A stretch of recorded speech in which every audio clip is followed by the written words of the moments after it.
Angelin, and you are at All the Emotions. What's on your emotional mind? I'm going to let the music soothe my savage beast for another minute.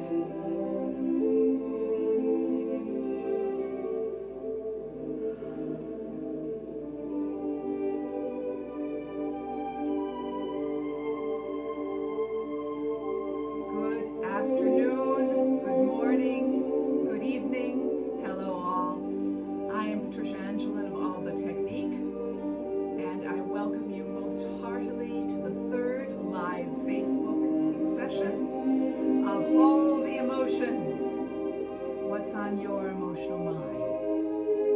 I'm very happy that you're with me for the next half hour, and I will be very ready to answer any of the questions you have about anything in your life that is, you've been thinking about or has been suddenly bothering you, because we all have emotions. We all have them very suddenly. Sometimes they overwhelm us. Sometimes they take our lives over. Sometimes they just take over the moment.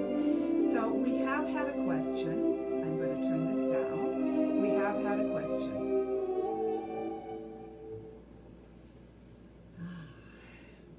And that question came in from Rosette. And I'm going to read it to you. I have not looked at this yet because I want this to be as spontaneous as it can possibly be, and for me to answer you spontaneously. So there's nothing canned about this. Right, Rosette asks, a common weekly frustration I experience. Let's say I'm at a meeting with coworkers and I have to present an idea or a project. This will most often be content I'm familiar with, content I have thought about and talked about many times with my direct team, and most often have personal interest and zest regarding it. I love the way she puts that, zest regarding the question. And yet, in caps, with all this true, I will still get into a large team meeting, and anxiety will come upon me and my body. Ooh, she's going to observe what actually happens to her. Good question, Rosette, already. Physically, my throat will get tight, and my mind will start racing to things that are completely secondary and not even worthy, i.e., how people will perceive me when I speak. Ooh. How are my words going to come across? Will I speak clearly and sound serious? This all takes away from the matter at hand, fuels my emotions and my ego, stunts me every time. And what a shame, as I do know what I am talking about, and if I did not, well, then that would be a great opportunity to share and get such feedback. Anyway, I feel like a child doing a school presentation in middle school. I want to emote confidently through my words and my body. Thoughts? Whoa. Well, that is clearly not a single question. That is a whole bushel load of questions, Rosette.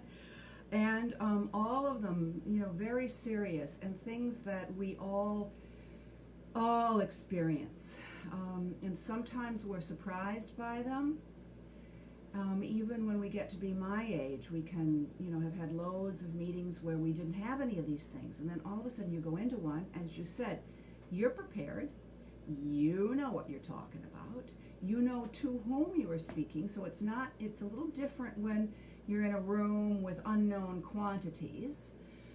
But, you've been thinking about what you're doing, you're really, really, really, really focused, and then you go in and it's, because she said her throat begins to close out. So what this tells us, everybody, is that she is, as we all frequently are, afraid to speak. Afraid to speak. That is why if the muscles in here, or the larynx gets tight, you can hear it in my voice right now. I'm tightening personally, intentionally, the muscles around my larynx, and you can hear how tight I am. I'm now going to release them a little bit, a little bit, a little bit more, so that you can tell. All I did was take a deep breath. all I did, Rosette, was take a deep breath. I told my prodigious left brain, my prefrontal cortex, that I'm okay, but I recognized what was happening in my body. So, before you go into your meeting, Rosette, here is our little strategy on this particular question. I want you to bring into that meeting something that is warm. Coffee will do, but it probably isn't the best thing unless you're really dragging. And you know that caffeine as presented in coffee works for you. I would suggest, though, as the French or Italians would say, a tisane, what we would call what do we call them? Herbal teas. What do we call them? Herbal teas. We must laugh at me a great deal. And an herbal tea, make it a calming one. Make it a verveine or verbena. I think I mentioned this in the first one. Verbena, V-E-R-B, verbena, also called in French verveine or verveine. And it has a direct calming effect on the nervous system. So you can get it anywhere. It doesn't even need to be health food stores anymore. You get it at Whole Foods. And make yourself a nice strong infusion of that particular herb. Or you could also use chamomile. You and Peter Rabbit. Peter Rabbit, remember his mother gave him chamomile when he came down with a cold, when he had a bad sore throat, and put him to bed. So you can't go to bed, but you can have chamomile. So I think that chamomile or verveine would be best. So you're going to take it into the meeting with you. Before you go into the meeting, you're going to, and these days they're probably on Zoom, but if they're not on Zoom, go into the ladies' room so that you are not in a place where anyone else can observe you, and wash your hands, go in, shut the stall, and take a really deep breath like I taught you in the first one of these. So you're going to breathe in through your nose and out through your mouth, and in through your nose and out through your mouth. And third one, in through your nose and out through your mouth. And you're going to do that 3 times with your eyes closed while you straighten up your spine and open up, you can't see it here, but open up your arms. Sometimes in stalls it's a little different. You hit the stall, but just gently like this, like you're a ballet dancer. Open up the arms just a little bit beyond your shoulders, and then do 3 more with your eyes open on a horizon line.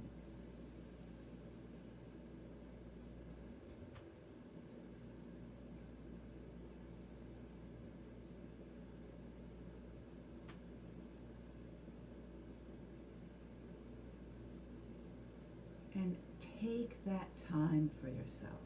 Take the time to do those 3 breaths with the eyes closed and 3 breaths with the eyes open, gently looking through the silly, ugly stall door onto a distant horizon in your imagination. It doesn't matter whether your imagination sees anything in the eye of your mind or not. It really doesn't matter.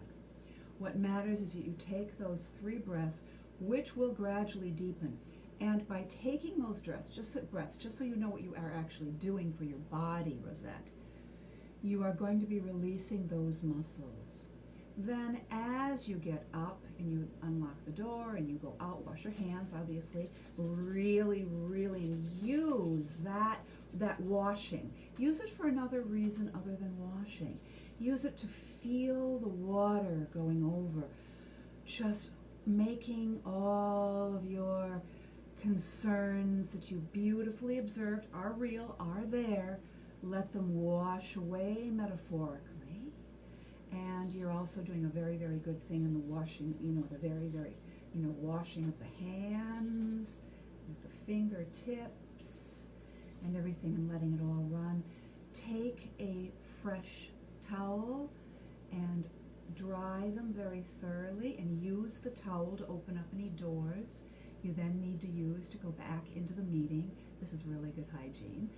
And also good lab technique. When you get into the meeting, you throw your towel away and you take your tisane and you drink 5 swallows, breathing in through the nose. I'll show you.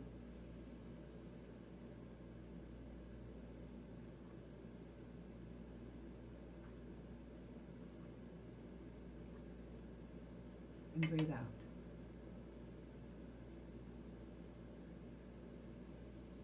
Now, if you really look at me, you can see that my face and my face and my face is more relaxed. And you can hear, I mean, even my energies have gone down, even though I've got some phlegm in my particular throat today. I just feel and sound more relaxed. So this is what you do, okay? And for now, don't be concerned about that you do this, that you do worry about how people are going to receive you. This is a very normal and natural thing. It happens to absolutely everybody at some point in time. It happens to some people all the time. But do these physical things and then report back to me and let me know how they work. So 3 breaths in through the nose, out through the mouth with closed eyes. 3 breaths in through the nose, out through the mouth with eyes gently on a horizon line. Leave them on one spot. Don't let them dart about. One spot. Just stretching yourself up against gravity. Needs to be in private, since you have this particular thing of being concerned about how people will receive you. So there we are. An excellent 1, 2, 3. 1, 2, 3. Wash, wash, wash. Drink, drink, drink, drink, drink. Big long sigh. Okay, very good. Now, the next question. Let's see. See more. Well, let me see more. There we go. There's a question from Katie. She writes, what is something someone can do when they start to what feels like uncontrollably panic over an abrupt stimulus? But, in caps, the panic is really just an overflow of the anxiety that had built up over time that needed to be stifled for one reason or another. Wow, this is a really good question. The panic is really just an overflow of the anxiety that had built up over time that needed to be stifled for one reason or another. The stimulus might not be all that, quote, traumatic, but it just so happens to be the straw that breaks the camel's back, so to speak. Wow, Katie, well, we're not getting the small questions this morning, are we? I'm going to answer this question, but I'm going to preface it with a realization that whether we're having this happen to us or not, all of us need to be aware of. And that is because this is what I call COVID-19 anxiety. This is, even though she experiences this as connected to a specific stimulus that's happening in the life world in that moment, she's quite right in intuiting that it might not be all that traumatic, but just happens to be the straw that breaks the camel's back, so to speak. That's probably exactly what it is. Because of the underlying anxiety that we all have, and men and women, whether we are aware that we have it or not, is absolutely immaterial initially, because we've got it. We've all got it. This COVID-19, this pandemic is really, to state the obvious, a pretty big thing. And the lockdown was long. The lockdown was longer for some of us than it was for others. My own particular lockdown was 7 blessed months. Believe me, some of them weren't all that blessed, at least I didn't feel that like that. So it just kept getting, I was fine as long as I thought it was going to end. I was fine starting in March as long as I figured it was going to end at the end of May. And then it didn't in New York City. And then I had a debility of mine, kick in with heat. And so as things were just gently beginning to open up, I experienced an even deeper lockdown. So that was June and July and August. And then now September, the kids are going back to school. How does it affect the kids in kindergarten? How does it affect the middle school people? Who's spreading asymptomatically? So, suffice to say that we've all got anxiety. So it's a really good question. And anxiety is, according to Susanna Block and her colleagues of neurostudies in human emotion, is essentially a through base of fear, of primal fear. And I have often wondered whether that particular emotion wasn't the first one that developed in our ancient limbic systems. It kind of makes sense, doesn't it? Because if fear was the first thing that developed, that's why we've survived as a species, because we were able to avoid, we were able to hide, we were able to burrow into the seabed, whatever. So there we are. We have fear normally. We're going to respond to different stimuli.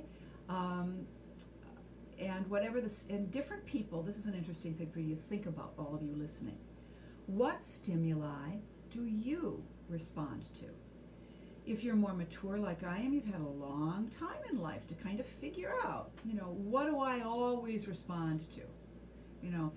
What always never fails to irritate me or to, make me go, just kind of make me freeze.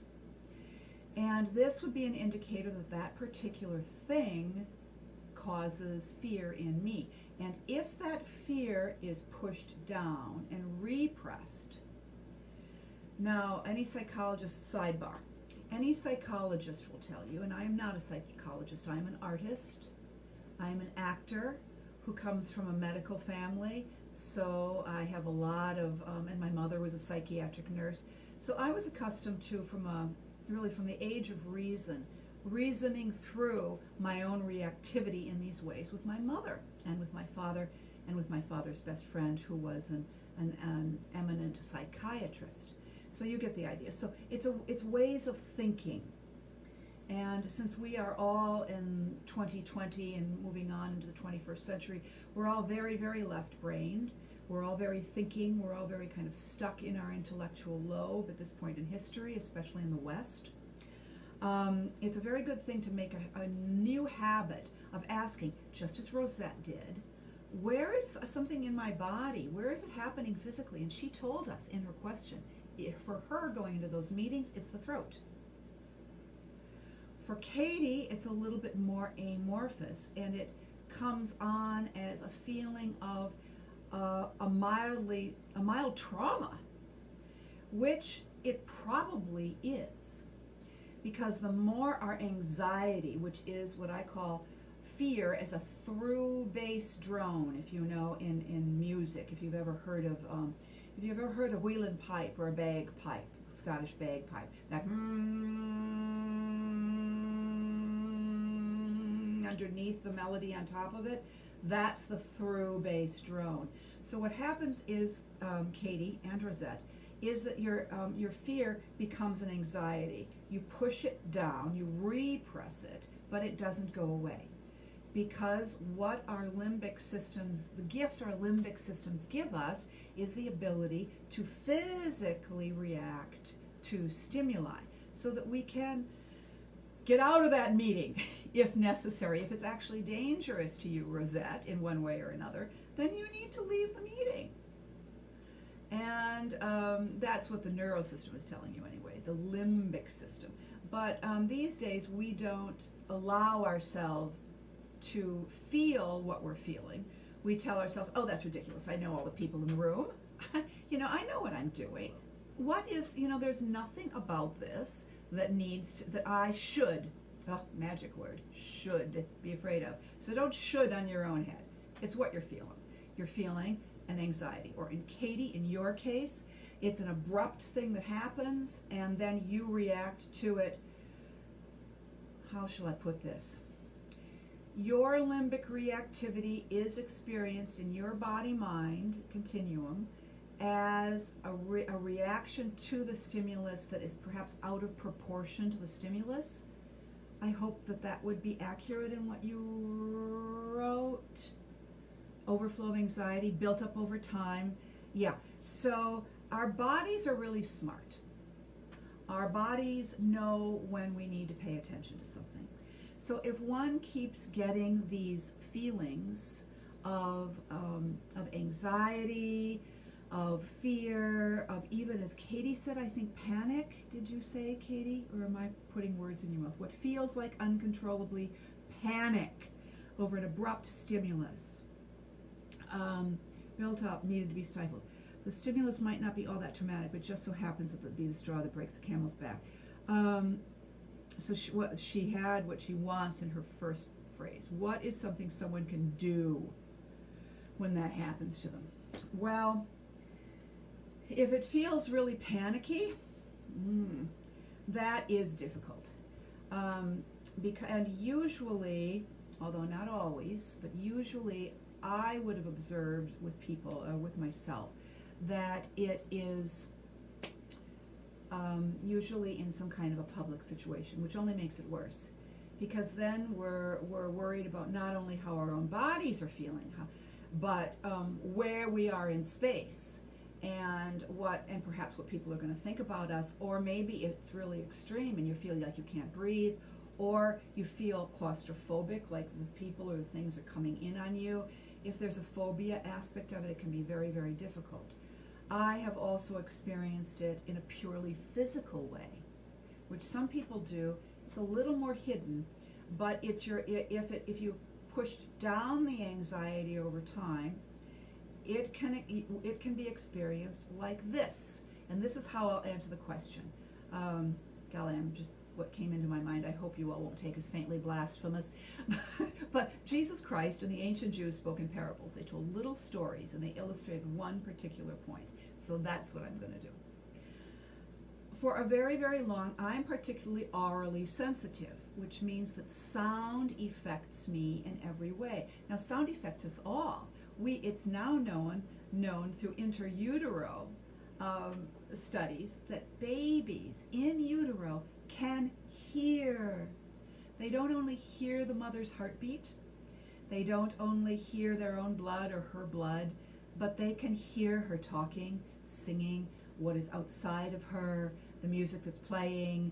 They can hear the father's voice, and even when babies are born, are often, if the father has been around a lot and has spoken to the baby directly in the womb, or speaks to the mother gently, that baby can be calmed in the trauma of coming out of the birth canal by the father taking it and talking to the child. That the children react to the voice of the father and the voice of the mother.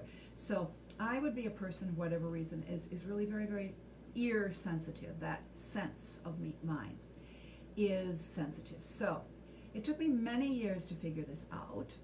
But it was all the way back from when I was a kid. My little brothers would absolutely delight in leaping out behind doors because I would every time go through the roof. Now, when I realized that my little brother was there and that he was going to, with great glee, leap out, I then, favored him by doing it on purpose.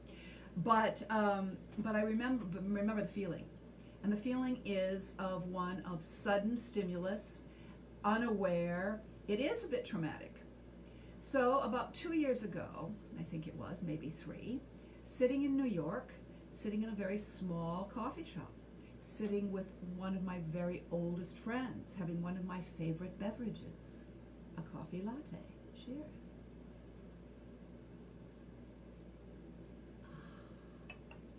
We don't want the memory to be traumatic now, do we? So one would think this was a really safe thing. It's an environment that's known to me. I'm with a person who's not only known to me, but very close to me. And I'm across the street from my own home, a place I go all the time. So you think this is about as safe as you can get in a big urban area, right? And all of a sudden, I got this feeling through specifically my right eye, and it was as though somebody put an ice pick right there through the eye, right underneath the bone. Ice pick, oh my gosh, it was this big, big, big, big, big pain. I didn't immediately register it, despite the fact that the pain was pretty intense, because I was really into my conversation with my friend. But when I didn't pay attention to that rather big, there's something to be afraid of and it's dangerous in your immediate environment, which was fear, but my brain didn't get it yet. I have a pain, my emotional body system's trying to tell me something, and I'm not listening because I'm pushing it down. I'm mind over matter. I'm on another track, and I am just gonna go there, which was my conversation with her. So, since that didn't hear, the second, and this all took about 3 breaths. It's taking me forever to explain it, as so many of these profound experiences do. You take a paragraph explaining something that happened in 1 or 2 nanoseconds. So there was the pain, I ignored it, and then I got this almost blinding headache. And I realized in my left brain that it was what I was hearing. And what I was hearing was a particular frequency of sound, which was a truck backing up right outside the door. It was that horrible beep, beep, beep, beep, only really piercing like they do it. Now, afterwards I canvassed a lot of people. Does that bother you? And everybody else is like, Pat, it's New York. You're gonna have trucks backing up. And I'm thinking, it's a good thing. It's a good thing. People need to know. A lot of accidents have been prevented with this. Lots of people are not hit by trucks because of this sound. It's good. Well, see, all my attempting to explain myself does not alter the fact that for my ears, either the decibel level of that, which used to be quite high, they've realized this finally in this year, they ratcheted it down just a little bit. It's either the frequency of it, the pitch of it, how high it is, or the duration of it, or the repetition. I don't know. It'd be interesting to do a study of people who are orally sensitive and what bothers them, because different things will bother different people. So what I did in that situation, Katie, is once I realized with my left brain that I was having a physical / emotional reaction, because this was emotional, you guys. The fact that I was not experiencing it as fear does not mean it was not from my limbic system. It was emotional. It was a reaction of trauma to something that was dangerous to my particular neural system. So, this is a variation on what I've told Rosette to do to prepare for going into her meeting. For this, I couldn't prepare. Clearly, the anxieties, as Katie brings up, were pushed down over a long period of time. So I had habituated that I was going to push these things down. But since I was in a safe place with a friend, and since I am a master teacher of Alba emoting at Alba Technique, I realized very suddenly that I was having an extreme fear reaction, that it was to the sound, and I said, Liz, excuse me for a moment, I have to figure something out. And I put my fingers in my ears, I closed my eyes, and I started to breathe like I taught you, in through my nose and out through my mouth.